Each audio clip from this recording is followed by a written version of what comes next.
Mes chers frères et sœurs,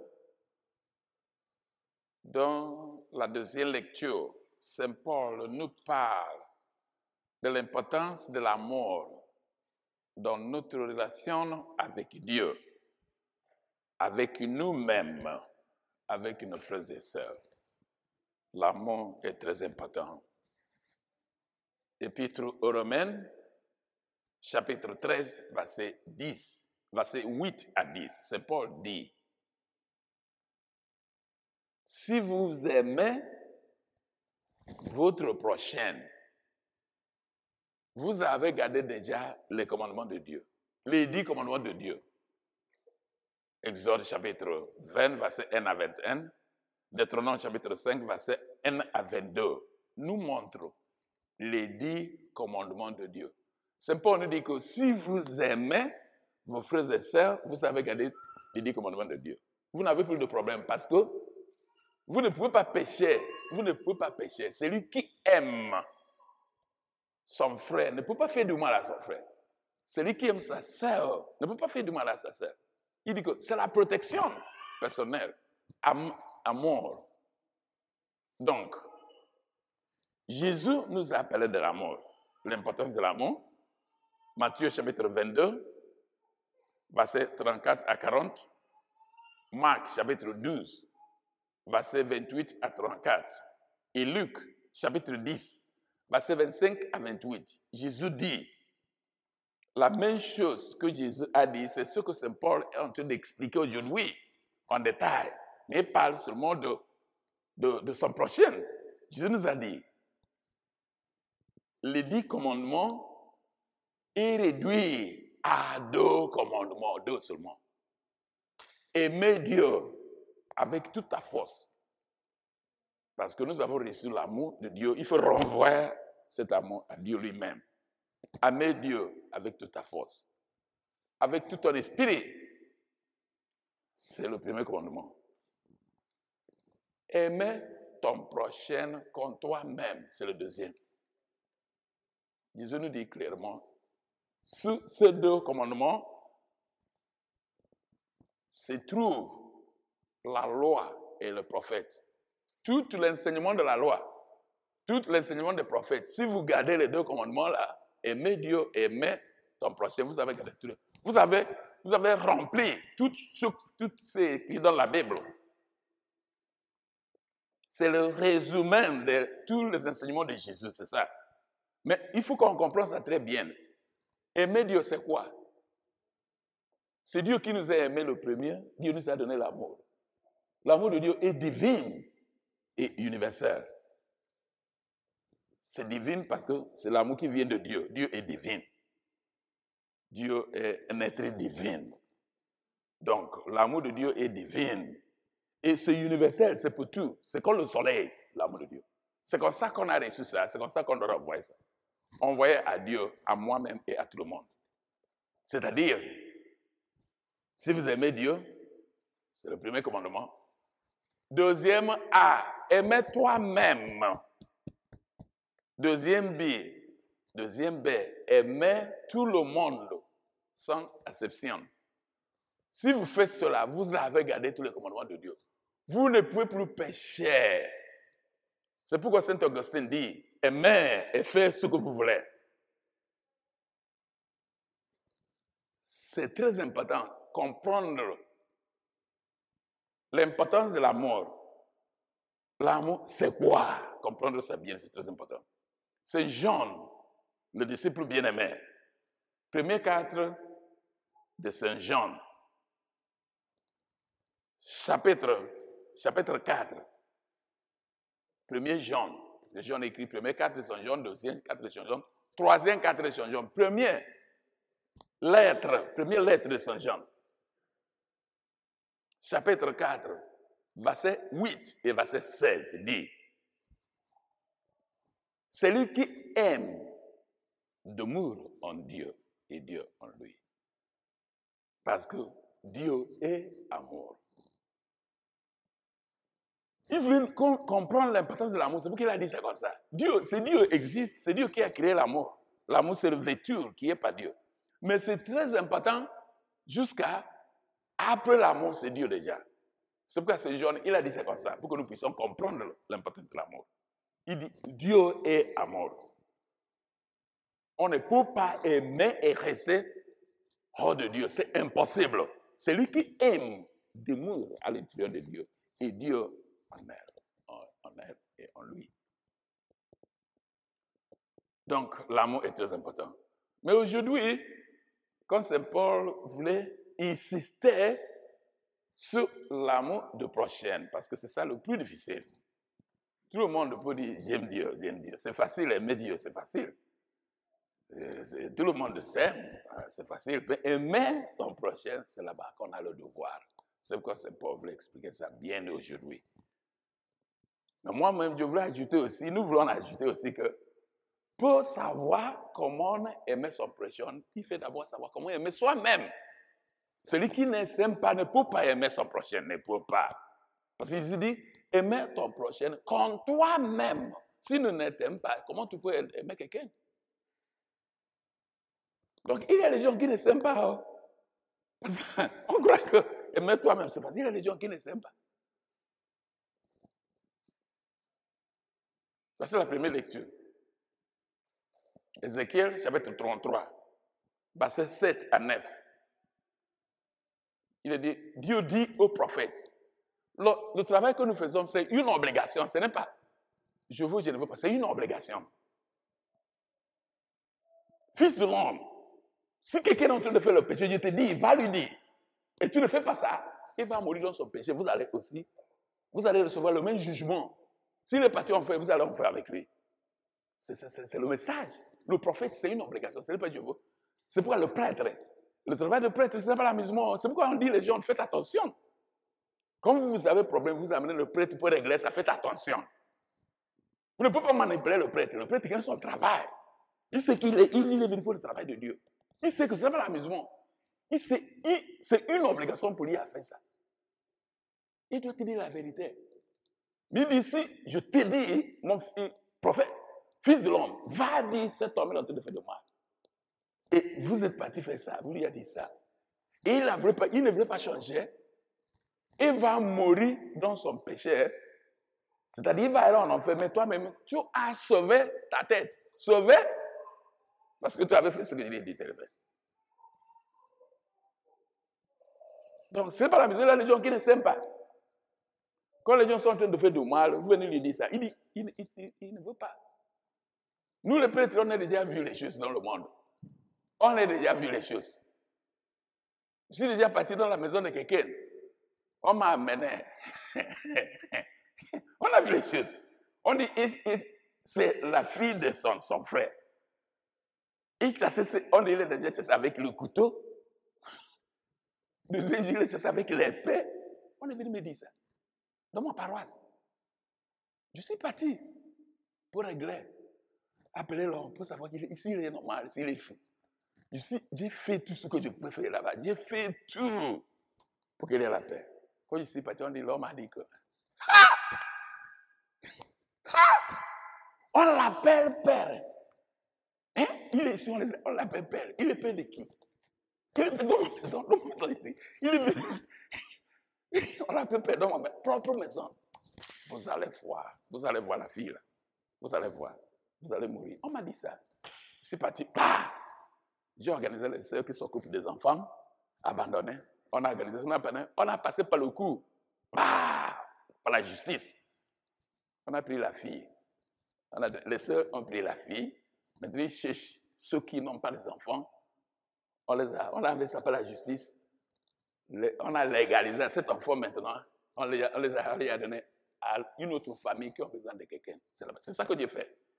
Je suis devenu son ennemi. Mais ça ne fait rien. On n'est pas dit, parce que je sais que c'est une obligation pour moi de faire ça. Ce n'est pas que je fais ça parce que je veux régler Dieu. Non. Si tu ne fais pas ça, c'est toi que tu vas aller en enfer avec cette personne. Il y a une autre maison qui a été de brûler. On m'appelle Père Clément. Le Père Clément. Ok, je suis parti. Wow, on est venu. J'ai pris le temps d'écouter. Cette personne parle. J'ai écouté bien. Parle, prends le temps pour parler. Il a fini. Je lui ai posé des questions. J'ai vu que c'est elle-même qui est la cause du problème. C'est en privé, hein? Parce que je viens d'abord, je consulte les gens un par un, en privé. En privé, je dois te dire ce que tu as fait directement. Tu es qui? Tu as me fait quoi? Je te dis ça directement. C'est toi qui as fait. Tu dis c'est toi qui as fait ça. C'est toi. Je ne parle pas mon nom. Je ne suis pas là pour mon nom. Tu lui as dit, voilà, c'est ça. Je ne te dis pas que ce qu'ils ont dit, à partir de ce que tu m'as dit maintenant. Tu as dit ça, hein, voilà, c'est ça. C'est toi qui as tort ici. De ces choses, c'est toi, tu joues. Toi, c'est toi. Ici, c'est toi. Ils n'ont rien fait. Ils n'ont rien fait. C'est toi qui. Il m'a dit, sors de ma maison. Sors. Tu es diable. Tu es mauvais. Tu es. J'étais venu préparer. Après avoir consulté un par un, c'est comme ça qu'on fait. On te dit vérité en privé. Après ça, on les réunit. On règle les choses maintenant. J'étais venu avec le robe, les tôles et tout ça, l'onction de malade et tout ça. Parce que je sais qu'on va faire l'exorcisme là-bas, parce que j'ai vu beaucoup de choses. La première partie n'est pas finie. J'ai préparé, on finit la première partie, j'ai honte, deuxième partie. Je vais les consulter encore un par un. Tu dois me dire en vérité devant Dieu, est-ce que tu as mis les mains dans quelque chose de diable? Parce qu'on va faire tu dois me dire la vérité. On doit passer ce niveau. Après ça, maintenant, on commence à la prière. Si tu n'as pas dit la vérité, le moment qu'on va commencer à prier, vous allez voir les choses. Mais je n'ai pas fini. Le premier, il m'a dit, quitte ici. Moi, j'ai l'impression que je suis rentré. C'est pas moi qui l'ai chassé de sa maison, c'est Jésus qui l'a chassé. C'est Jésus. Je sais qui. C'est une obligation. Parce que ça peut vous arriver. Vous pouvez être découragé, il ne faut pas savoir. C'est un honneur.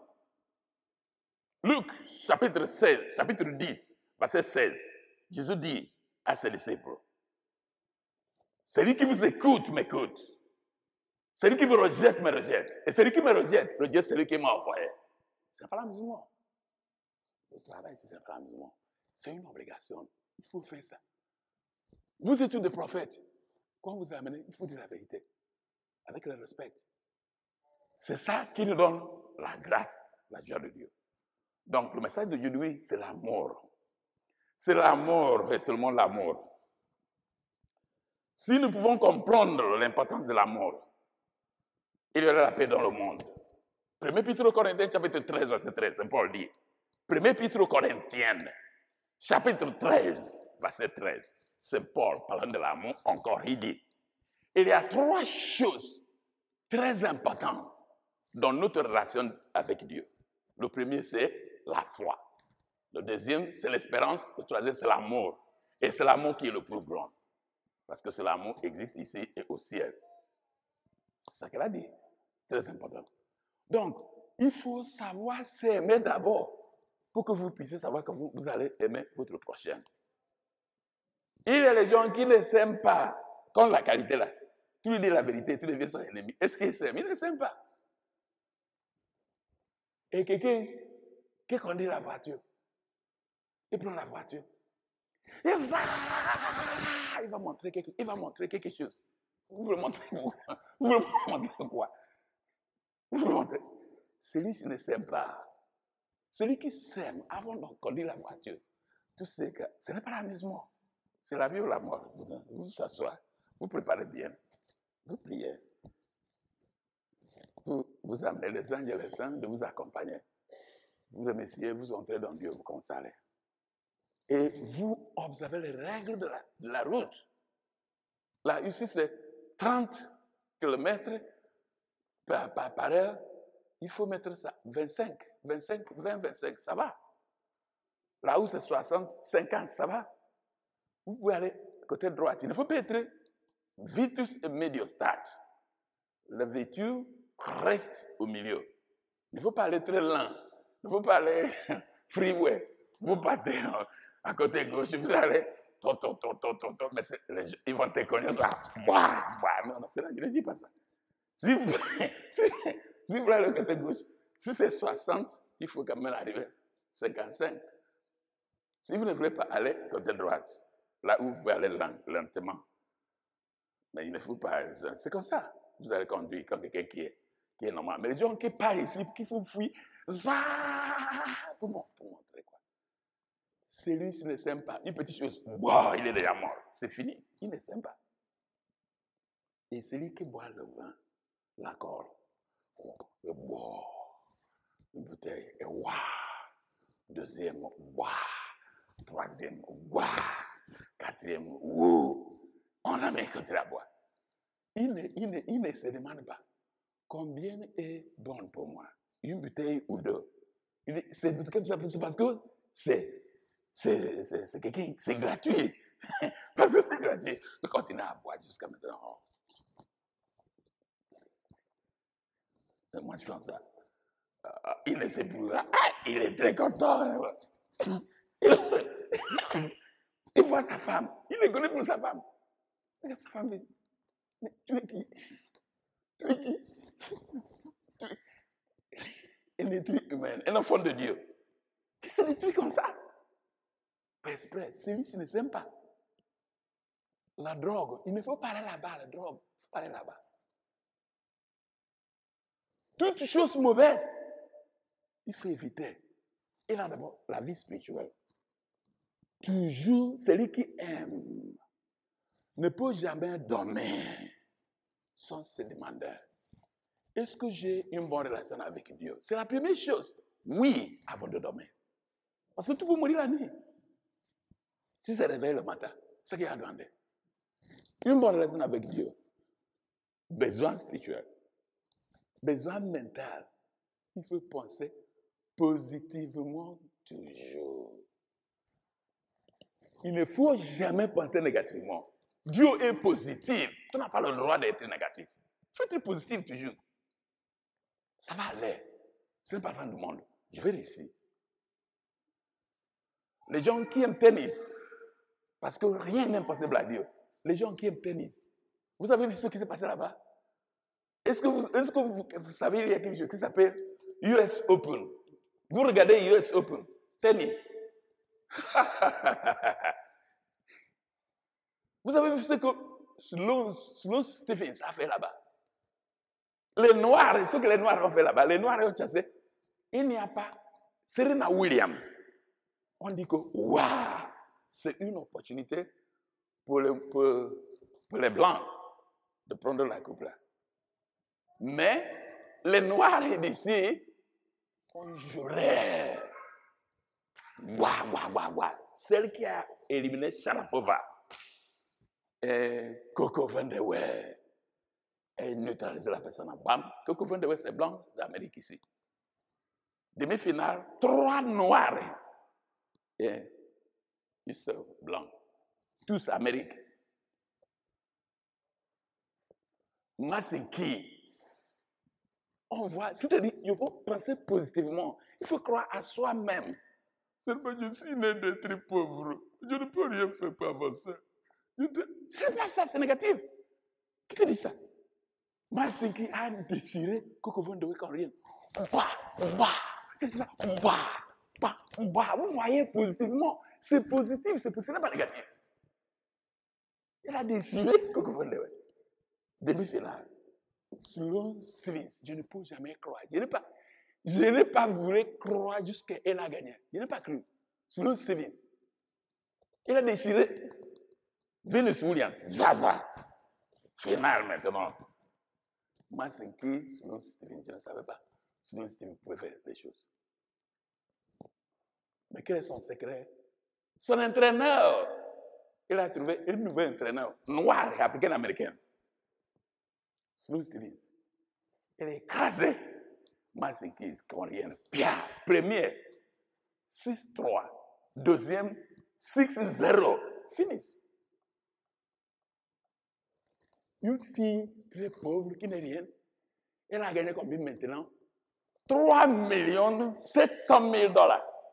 3 700 000 dollars, c'est ce qu'elle a gagné. Elle est numéro 937 dans le monde. Numéro 937. Maintenant, il a pris le US Open. Rien n'est impossible à Dieu. Numéro 937. Il a pris le US Open. Il est devenu millionnaire immédiatement. 3 700 000. Au lieu de le tuer, il a dit, c'est pour qui? On lui dit, c'est pour toi. Il dit, non, on dit, c'est pour toi. Silence, c'est pour toi. Tu le mérites. Tu as travaillé.